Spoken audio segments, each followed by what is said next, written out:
Well, good morning. We're down in the man cave. We're down in my man cave.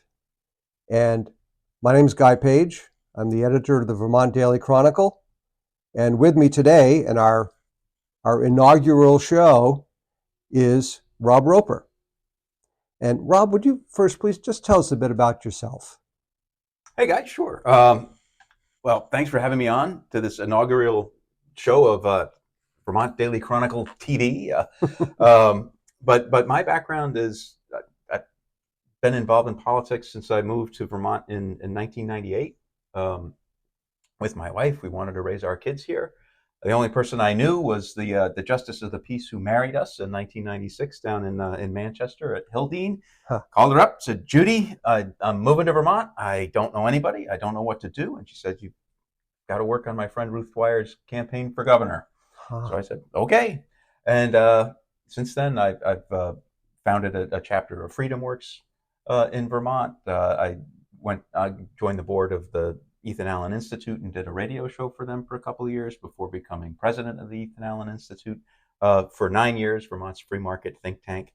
And I left that position a little less than 2 years ago and have just sort of been on my own as a freelance writer. And one of the projects that I do that's sort of hiring myself as a freelance writer is my Behind the Lines, Rob Roper on Vermont Politics Substack column. And you can go robertroper.substack.com to find all my writings, and it's been a lot of fun. I've really enjoyed it. I wish I had better news to report on, but there's certainly a lot of target-rich. It's a target-rich environment in Montpelier right now to write about policy issues. That's right. And his column's terrific. We run it in the Vermont Daily Chronicle, and Rob didn't say, but I'll say for him that it's also one of these Substack columns that if you like it, you can also subscribe and contribute financially. Is that You can. right? It's $5 a month or $50 a year for a subscription. Right. It's free. It really does help me though if you donate, because my wife asked me, why are you spending so much time on this? And I can say, look at all these people who are paying to read my works. So I do have a pretty good percentage of my readers are subscribers, but that's not a requirement at this time. Right. Good. And I think I'm one of those. I hope I'm one of those. Good. You are a subscriber. Because it's so and worth I appreciate it. It's so worth it. Yeah. And for those of you who have heard me use the phrase, become your own media. I spoke last Saturday night at a gathering, and there's actually a post on the Chronicle today about how we all can become our own media. If we're tired of the news that's on the front page of Vermont's media, we can bump it up to the front page with our shares and with our own contributions.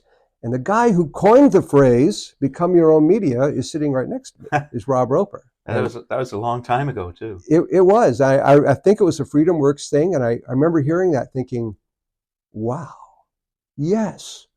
And I'm pretty sure in the back of my mind when I started the Chronicle, that thought was there. And that's really sort of behind the line, where I come from with Behind the Lines as well, is as I was looking at a lot of the coverage of really important issues that, Vermont Digger, Vermont Public, 7 Days, they're just not asking questions. And they're actually, they don't even have to ask the questions. A lot of the stuff that I write about is things that are being said, testimony that's being given, analysis that is being presented by experts in these committees. And I don't know if these young reporters are lazy or they're just not interested in informing the public of what's going on. But like, for example, S5 Act 18, the Clean Heat Standard bill that was out there. This is like supposed to be transformative, not just for our economy, but for the planet. I mean, let's get real. But that's what it's supposed to be. And it is going to be transformative for our economy if it moves forward, because what this bill is going to do is make people who heat their homes with fossil fuels, which is oil or propane or kerosene or natural gas, have to pay a fee in the form of a clean heat credit in order to continue to heat with those products. And that, the estimate of that cost is very, very conservatively. The only estimate put forward was by Julie Moore, the Secretary of Agency of Natural Resources, at 70 cents a gallon. Now, 70 cents a gallon, if you're heating with oil or propane, that's somewhere between, for the average household, between $500 and $700 a year. Right. That's a lot. That's a lot of money that people. And as I said, I think that's a conservative number.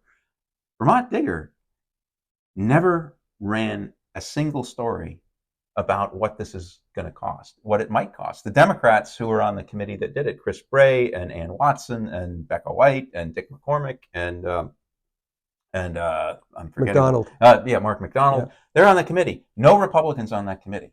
Right. So nobody was asking the question, how much does this cost? How much will it cost? In fact, there was a concerted effort not to ever raise that question. The whole reason that it's a clean heat credit, Dick McCormick, God bless him, one day asked, why don't we just have a carbon tax? Because all this thing is a Rube Goldberg carbon tax. Yeah. And we're going through all this complicated stuff where we got clean heat credits and the PUC is going to be doing this and we're going to have this exchange and people, you get a credit for putting in a heat pump, then you have to sell that credit to somebody who sells home heating fuel. They pass the cost along. Why don't we just have a carbon tax on this? Bray was, we're not going to use the word tax. There's going to be no discussion of how much this is going to cost, because the second those things come out, nobody's going to support this program. So I actually did one of my most popular columns up to that point was one I did on Vermont Digger's coverage of this. They refused to ask the question of how much is this going to cost. The only articles they did were when Julie Moore said, hey, I've kind of run the numbers on this and this is what it's going to cost. Tried to shut it down. Right, I remember that. Digger tried it. They had 2 articles where they tried to shut it down. Yep. Said this is just a back of the napkin calculation. Yep. It's, she admits that it's not accurate. It isn't accurate. It's low. She says it's going to be 70 cents a gallon with the home heating fuel companies, the suppliers, eating 25% of the costs of this. And the home heating that's going to happen. They've said, no, we can't do that. I mean, we would not be making any money selling propane oil if we did that. So add 25% on top of that 70 cents.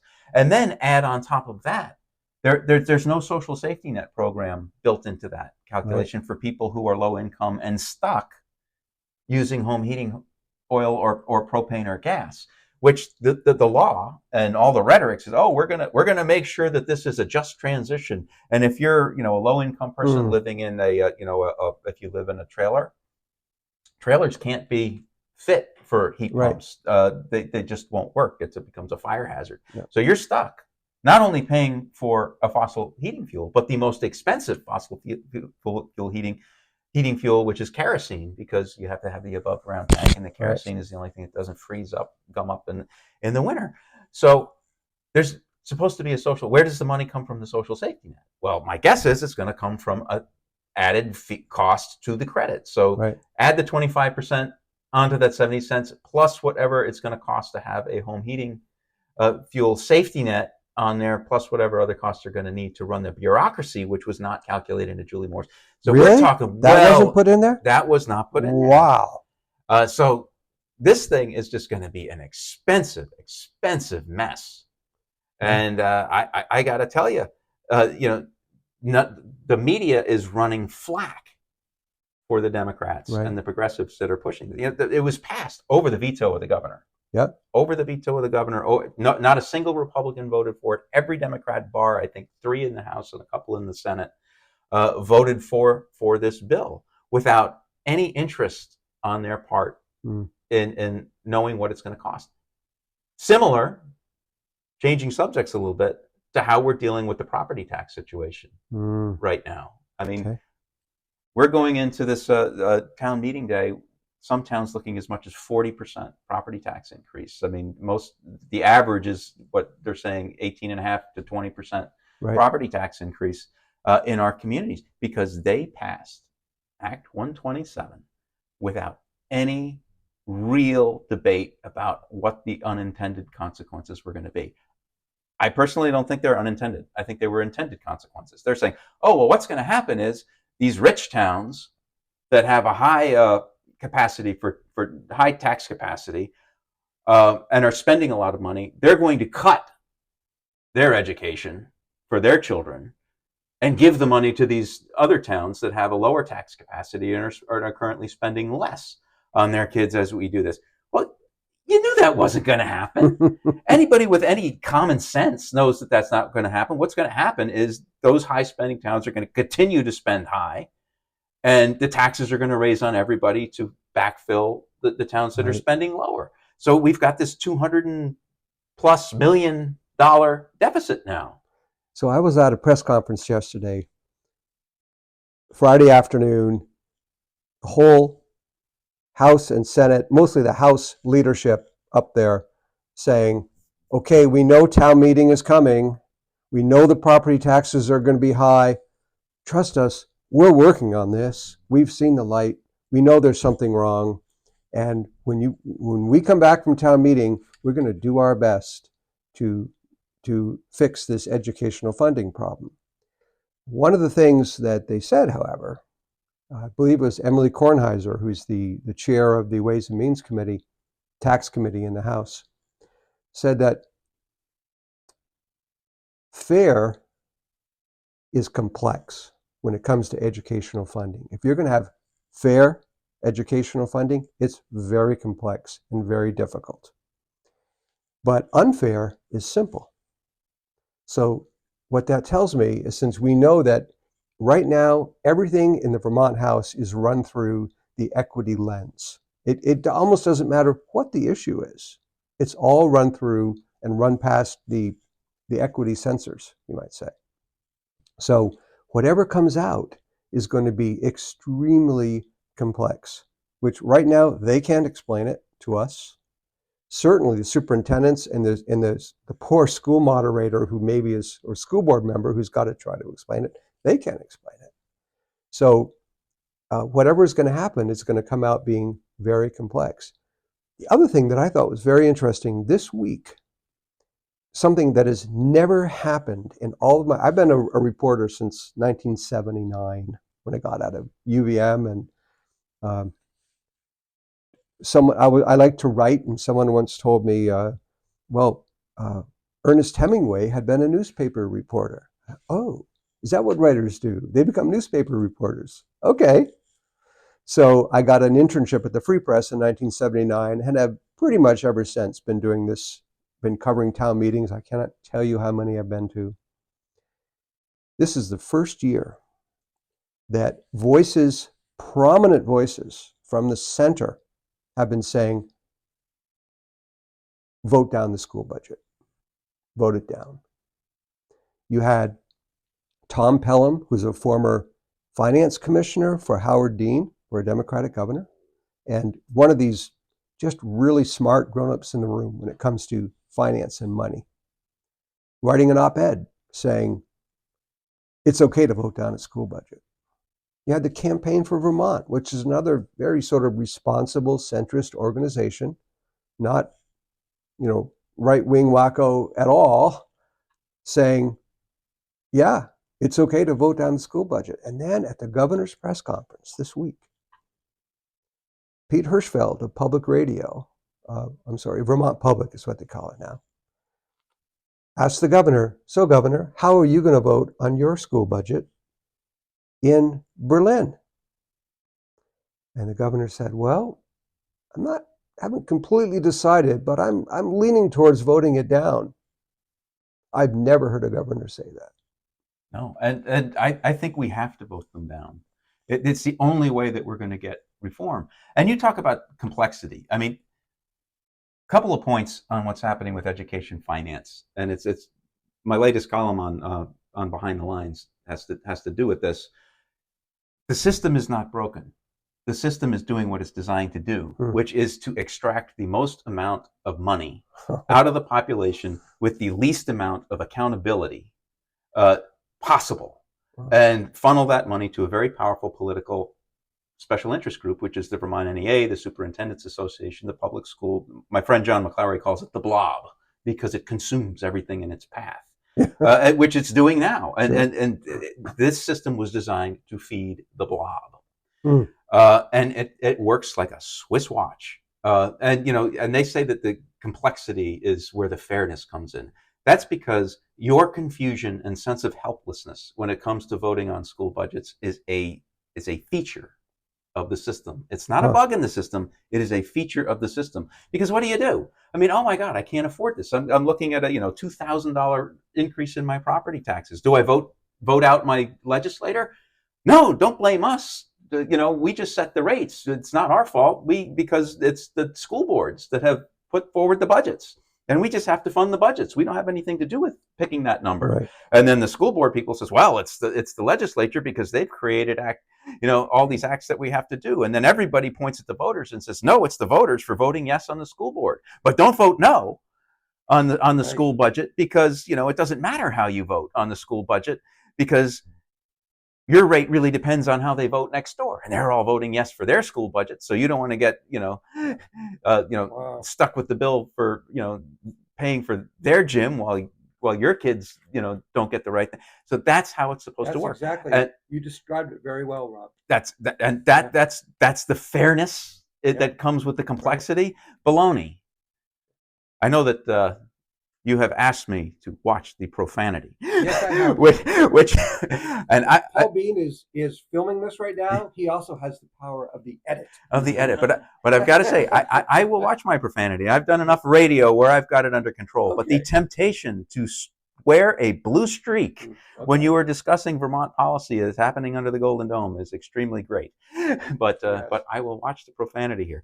But getting back to the topic is this is really a case of bad policy that's been in place for a very long time, squeezing money out of the taxpayer to pay off a special interest group that then kicks back their benefit to the Democrat Progressive Coalition in the form of donations, in the form of endorsements, in the form of organization. You look at Act 60, Republicans haven't really controlled the House or the Senate since Act 60. I mean, at the backlash of Act 60, the Republicans captured the House and came within one seat of a majority or a tie in the Senate in 2000 to 2004. And after that, Democrats have been in control, in many cases, supermajority control since that, largely because of this bill, of that law, Act 60, and all of the stuff that has come after it, Act 68, now Act 127, Act 46, the school consolidation bill.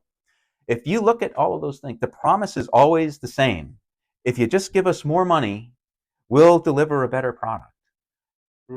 We keep giving more money, and the test scores are going down. Yep. The mental health issues in the schools are going up. I think I don't think it's.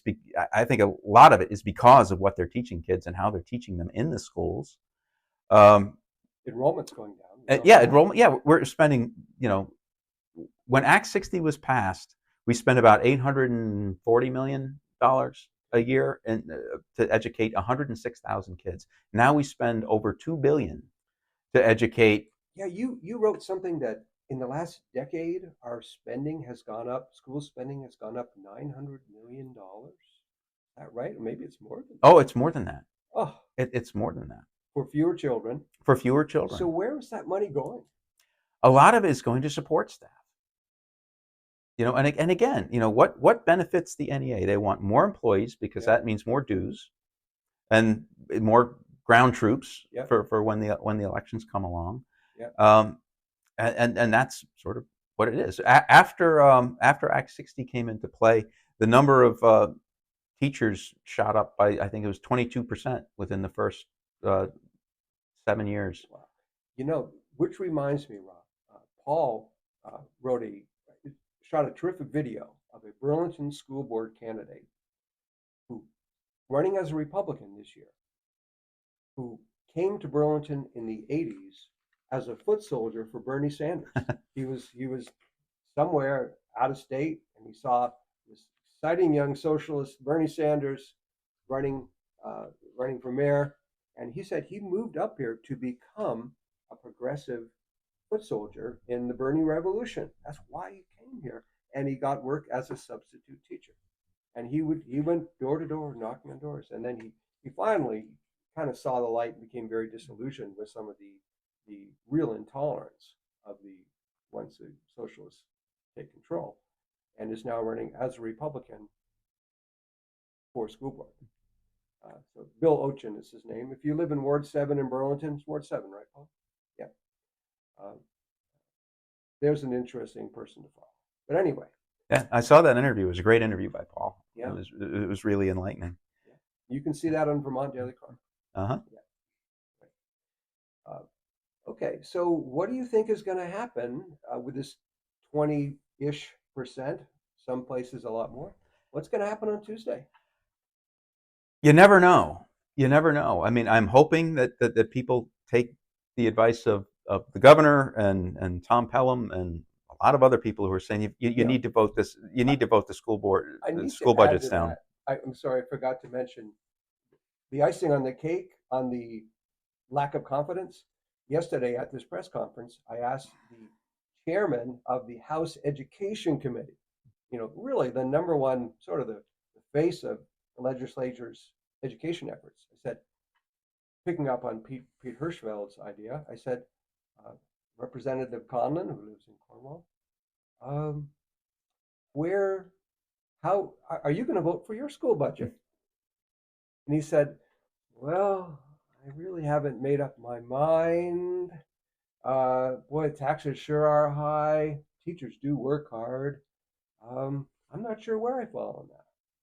So if even he is saying, basically expressing lack of confidence, I think a lot of other Vermonters are too. And let's say it gets voted down widespread. Then the real question, Rob, is what happens then? I want to jump back before I answer the question of what happens then, because we were talking about Emily Kornheiser of the Ways and Means Committee, yes. and you can throw Peter Conlon and the Education Committee into this camp as well. We're going to fix it. Trust us. Oh, absolutely. We're going to fix it. That's the message. They're not going to fix it. I mean, just the way Act 127 didn't fix it, it caused the problem. Just the way Act 46 didn't fix it, it exacerbated the problem. Just the way Act 68 didn't fix it, it exacerbated the problem. Because when they say fix it, they want to continue doing what I described before. You got to keep the money flowing to the special interest groups that give the kickbacks to us, not reform the system so that we create a fair, effective way to raise the money to educate our children in an effective way. That's not the goal. So when they say they're going to fix it, they're not talking about getting spending under control. We're the number 2 in the country as far as spending per pupil on our kids. We're at like $25,000 per kid on average, and some towns are spending as much as $30,000. And if this passes, if the school board, I think it's Winooski's like $35,000 to educate one child in the state, which would drive us over. That would put us number 1 if that average goes up. But they're not talking about reforming the system to get better results at a lower cost and a more efficient delivery. They are talking about writing new taxes to backfill the education fund. Like what? So new taxes they're talking about? They are talking about a sugar-sweetened beverage tax, which would, I think, 14 million, 16 million, something like that. But then Peter Anthony, right down the road here in one of the Barrie refs, says, why does it have to be sugar? Why can't it just be any sweetened beverage? I mean, we're learning more and more about aspartame and see that they're not healthy. So why don't we have a tax? It's like a 2 cent per ounce tax. How about water bottles? Well, they were working on that, but it failed. It failed. That wasn't a tax. That was the deposit on the water bottles. But no. So think about it. So 2 cents for every ounce of soda that you buy. So that's almost a quarter for a can of pop. And that's just going to drive people across the border to buy more stuff. I mean, if you're not already shopping in New Hampshire tax-free, this is just going to throw you over the side. They're talking about a wealth tax on for people earning over $500,000 in a year, a 3% surcharge on top, which would put us, if not the highest marginal tax rate in the country, pretty close to California. And I'm sure there are a lot of people watching this. I don't make $500,000, so to heck with them. Screw the rich. But the problem with that is that most of the people, it's a very small number of people. It's like 3,800 people Right. who fall into that category. But the overwhelming majority of those 3,800 people are people with a one-time sale of a home or a business. So if you own a home that is valued at over $500,000 and you're planning on selling it because you can't afford the property taxes anymore, you are the target of this tax, not some hedge fund manager, because we don't have any hedge fund managers here. There are not a lot of very wealthy people in Vermont. There's, some retire here and some come here, and those are the ones who can leave. Going back to the Ways and Means Committee, as they were debating this tax, one of the things that drives me crazy is the. Wait a minute. I gotta need to back up, Rob. So let's say my house is not worth 500,000, but let's say it was worth 600,000 or 700,000, which a lot of properties are. Yeah.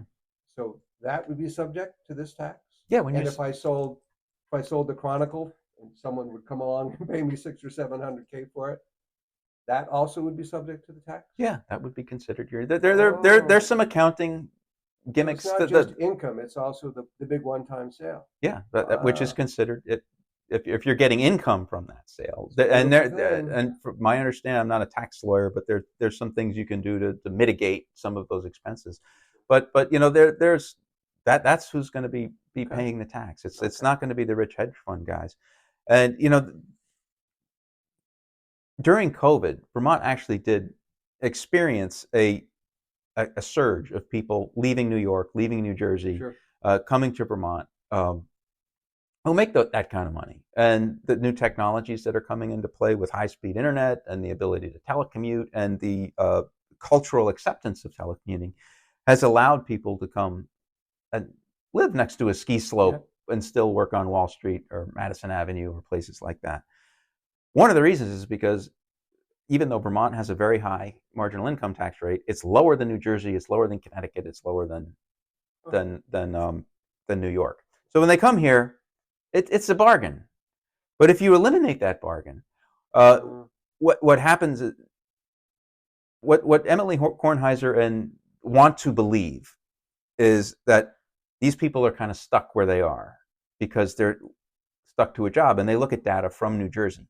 If you're working on Wall Street, particularly before COVID, and they raise the tax, you can't really quit your job on Wall Street where you're commuting. But I will note that the people living in New Jersey are fleeing the taxes in New York. It used to be that the people living in Connecticut were fleeing the taxes in New York, and then Connecticut got greedy, and now the people are leaving Connecticut. Right. And that's sort of where I see Vermont is right now with the wealth taxes. It's like, let's put the screws to the people who are wealthy. Well, then they leave. What the data actually shows is that yes, if you're young, making a lot of money in Silicon Valley in California, for example, or on Wall Street in New York, and you've got young kids in the school system, yeah, you've got roots there that are hard to pull out and move. But once people start making the decision, okay, my kids are out of school, I'm closing in on retirement age, and I've got the plan for what's my next step, that's when you got a chance to either keep them, gain them, or lose them. And we don't have a lot to keep. Vermont's gain when for all the people who are out there, like, let's get the rich. In order to get the rich, you got to have the rich. And in order to have the rich, you've got to create an environment in which they want to come. And right now, the places where look at Jeff Bezos. Jeff Bezos just left Seattle because they imposed the wealth tax. Can you imagine that? They imposed a wealth tax in Seattle, and all of a sudden he decides to move to Florida to be closer to family. Yeah. If school budgets are voted down on Tuesday, what happens then? What's next? What happens then? Well, I'm relying on an article I read in Vermont Daily Chronicle. Oh, yes. That said that what happens is, of course, that goes back to the school boards. The school boards have to put together another budget. You vote again. If that goes down sometime in July, according to your article, when the money runs out from the current budget, of the schools will have the opportunity to borrow up to 87% of what the previous budget was. Am I Right. correct? Do I have it correct? That's right. And I corralled some Republican members on the tax and education committees and said, explain this to me. Exactly how does this work?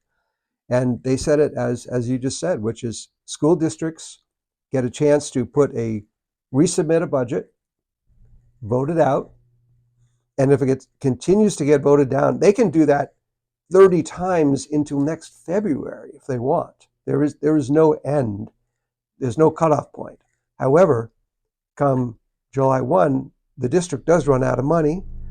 They're going to need money. And so they can then borrow, usually they say about a month at a time, up to 87% of the school budget. But they do have to borrow it. And today's interest rates, even assuming that they get some sort of preferential rate, that's a lot of money. I got to tell you, I'm hearing people saying, good. It is all so out of control. And we have so little say in what's happening that perhaps the only fix is the drastic fix, which is the 87% solution. That's a temporary solution at best. I mean, you really have to reform how we fund education and how we deliver education, because the big problem with the way we're funding it is the way we've decided to deliver. So how are we going to do that? How do we fix that? Look at what is out there right now. We've got this broken system of delivering education. Our public schools, our government-run public schools, are seeing declining student enrollment. They're seeing ever-increasing costs associated with that. But at the same time, you're seeing the test scores drop pretty dramatically, actually. We used to be in the top 5. Now we're in the middle of the pack in terms of test scores. You're seeing the safety levels in the classrooms deteriorate, where you've got even little kids. I have a video on one of my articles on Behind the Lines of the I think it's the superintendent in the Montpelier district talking about little kids like ripping apart classrooms, throwing. She said I had to spend my whole morning putting the library books back in place from where a kid had thrown a temper tantrum and ripped them all down. So the safety levels in the classrooms are going, which is a reflection of the mental health issues that are happening in our public schools. And I think a lot of the mental health issues that we're seeing in the public schools are a reflection of the schools themselves. It's not like, oh, we're inheriting these problems. But when you're focusing on, the planet's going to implode in 9 years and everybody's a racist and nobody cares. And, oh, by the way, kids, it's all on you to fix this because the adults don't know what to do. And you don't know if you're a boy or a girl. Oh, and you don't know if you're a boy or a girl or not. Yeah. That's got to play on kids' brains as as they're developing in these awkward stages. So I think a lot of the problems that they say that, oh, we need more money to deal with this. No, I mean, it's just throwing fuel onto the fire in terms of making those problems worse. But we also have a sort of this secondary way that we deliver education to the public. So I will call it public education, and that's through the independent school choice system that Vermont has had for 150 years. Right. You look up in the Northeast Kingdom, where sort of the anchor for that system is St. John's-Berry Academy and Linden Institute. Nationally known, internationally known, and respected. Great schools. Great schools. They have, in a lot of those communities, K through 12 school choice, where the parents get to choose where they go. Guess what? It's cheaper because the amount of money is capped per student that you get at like $17,000. It's still a lot of money, but it's a little less than $18,000 for a high school student, a little less than $17,000, I think, or $19,000 for high school, a little less than $17,000 for a middle school kid. Whereas, as we said before, it's now around $25,000 and going up with the school budget for the government-run public schools. You can choose wherever you want to go. The parents love it. The kids are doing great. We're seeing good results. We don't see all the social problems. No school is perfect, but you certainly don't see the level of social problems that you're seeing in the government public schools. Of course, our legislators are trying to destroy that system of school choice and town tuitioning where it exists, and move those kids that are getting a good education into the system that is broken and not working. At the behest of the blob. At the behest of the blob, because as we said, the blob digests everything in its path and gets Yeah. bigger and bigger and more expensive and more expensive. That's what's happening now. Wow. Same thing with we talking about all these fixes to education back in 2006, right when I was really first getting deeply involved in policy. When I started that FreedomWorks chapter, one of the first issues I dealt with was, should the government take over pre-K education? I mean, you've got this vibrant industry of all these little mom and pop, and I say mom and pop, but it's really mom shops of small childcare services throughout the Right. state that did great. Yeah. We had schools. Oh no, it's low quality. So they come in and they increasingly from 2006 and on, and now they're really going into high gear with it, increasingly driving those small businesses out, taking it over. It's become more expensive and less accessible to get childcare Mm-hmm. in Vermont as a result of these policies. And it's not as good for the kids. They promised, if for every $1 that we spend on these pre-K programs, we're going to save $7 down the road, because the kids are going to be more mentally balanced. They're going to be better prepared. Yes. How's that working out? How's that working out? Are the Yeah. kids, is the mental Yeah. health better for the kids, Wow. in the kindergarten through fourth grade? The fourth grade test score, kids are Yeah. getting the pre-K, but we've had this since 2006. You look at the fourth grade test scores, so the kids who have matriculated, the more and more kids that matriculate through these programs, they get to fourth grade, their scores are lower Wow. than what they were. And the argument that they use is, we need to have high qualified teachers, which means NEA. That means NEA teachers. Sure. But they actually did a study, and this was shown in their own presentation, that there's no difference between a non-NEA trained teacher versus someone who's just loves kids. Mm-hmm. And is doing the work to take care of the kids. It has no bearing on it. So we're spending more money for what is supposedly a higher quality product when it's not a higher quality product. And it's turning out poorer results in the long term. Makes no sense. Yeah. But this is the mindset of the people that we've elected to make these decisions for us. We've elected the wrong people, and they're making the wrong decisions. I would welcome our viewers and our readers to weigh in on what are the causes of the mental health problems of our children, which are so obvious. The outcomes are obvious. I think in addition to what's happening in the schools, which you've described very well, we also have families that are caught in the opioid crisis, Mm-hmm. whether it's the kids themselves or their parents who are, shall we say, justice involved and have got terrible substance abuse problems. What must that do to the mental health of children? We have video games becoming all-consuming, and online access being just, they sort of live in this world. And how healthy can that be? The whole COVID thing, they lost 2 years of socialization, of not being around their peers on a regular basis for a couple of years. What damage did that do? They're far less housing secure than they ever have been, which personally I lay at the foot of the legislature for the last 50 years. Oh yeah. of encouraging nothing but saying no to new housing, except for the last few years they built a lot of apartment houses at $350K a unit. And I mean, think about it. All the things that when I was growing up, no drug problems in our family, secure housing, stable schools. If a kid did act up, he was quickly ushered out and brought to the principal's office. Right now, one thing Bill Ochin said in his interview is, a kid is disruptive. Well, they're just disruptive.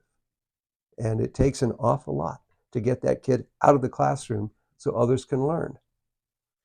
Well, there is, and this is an interesting thing. Last year, there was a bill, H409, that had to do with restraint, physical restraint, and sequestration of kids who get out of line and are having a meltdown, and because apparently it happens quite often, where you get a kid that's often has a disability, not always, but percentage-wise, more often it's a kid that has a disability.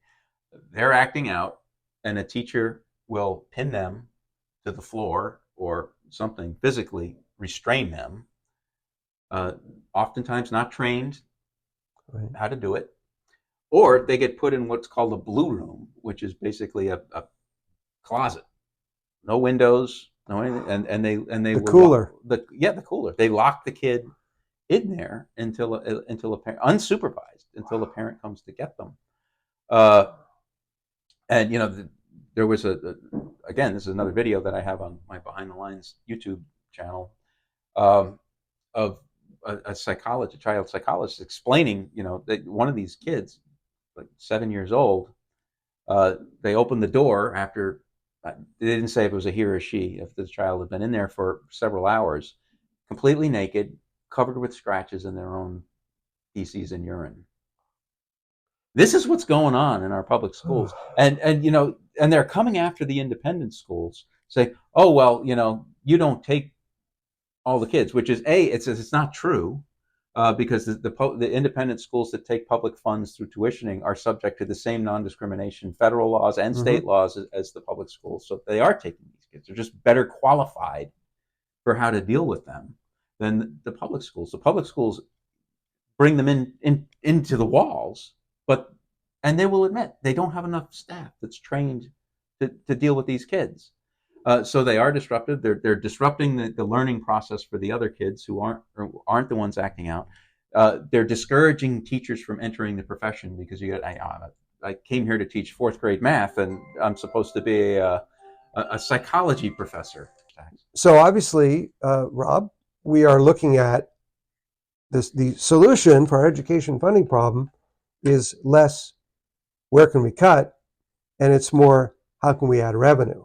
So what are they looking at? Yeah, it's what we would hope is that, okay, we're spending way too much money. We're top of the spending heap, second in the country. This might even push us into first if we pass the budgets that have been passed.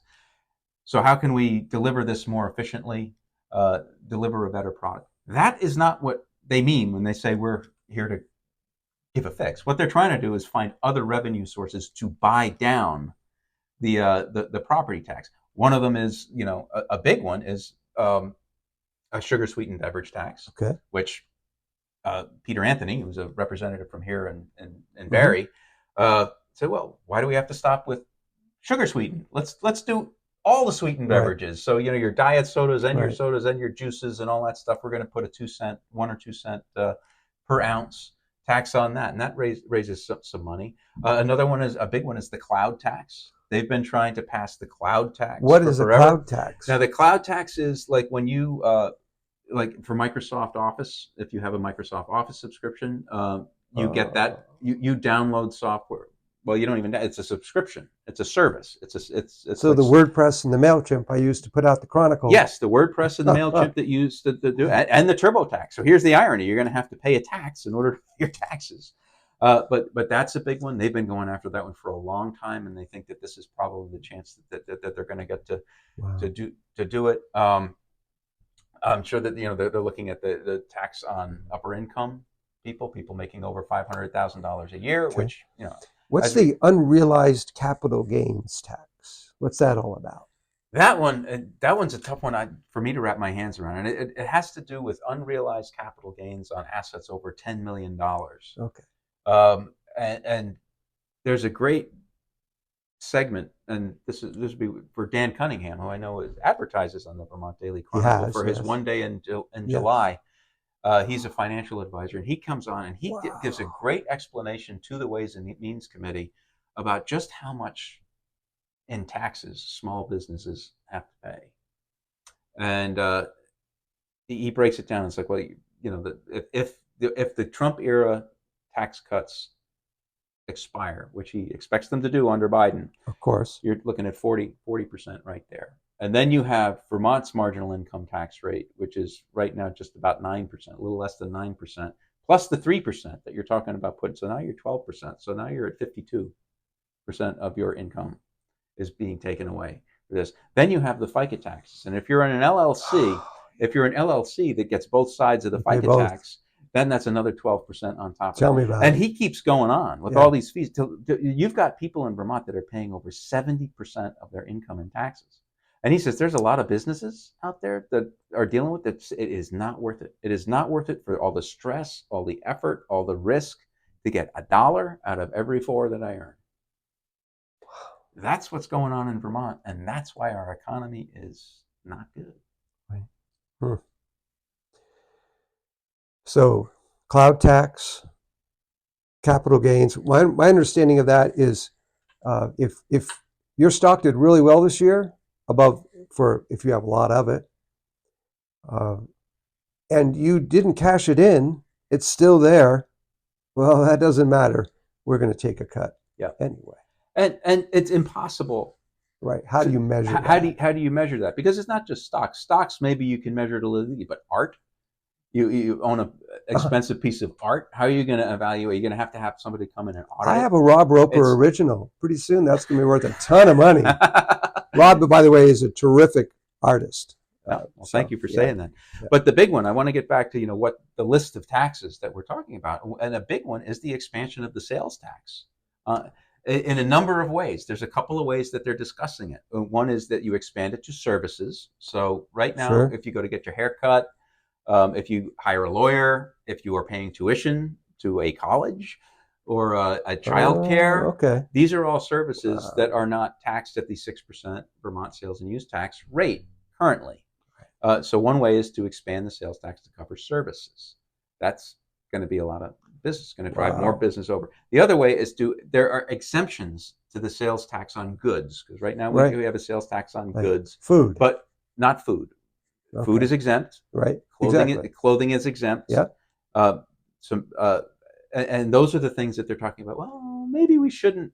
Heating, some of the things, like heating fuel to some extent is exempt. They have excise taxes on some.